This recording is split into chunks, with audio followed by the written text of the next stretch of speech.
Syederalun Rumah Sakit Umum Tengku Pekan Aceh Barat Daya akhirnya memiliki alat pemecah batu ginjal atau extracorporeal shockwave lithotripsy.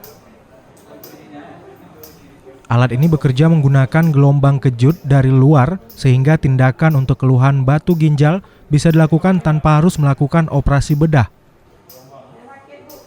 Dalam peninjauannya, Bupati Aceh Barat Daya Akmal Ibrahim menyebut pembelian ESWL ini menggunakan dana otonomi khusus Aceh 2020 dengan nilai anggaran 4,6 miliar rupiah. Keberadaan alat ini diharapkan membantu masyarakat serta tenaga medis karena mampu meminimalisir tindakan medis serta tanpa perlu rawat inap. Untuk terus melatih SDM. Kunci kita SDM. Orang itu, orang-orang kesehatan ini harus terlatih ahli sekali di bidangnya dan ramah, humanis sekali. Sangat ramah. Nah itulah target tepat. Kalau alat saya sanggup beli.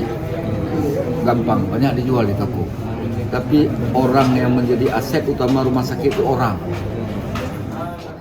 Dari Aceh Barat Daya, Rahmat Saputra, Serambi On TV.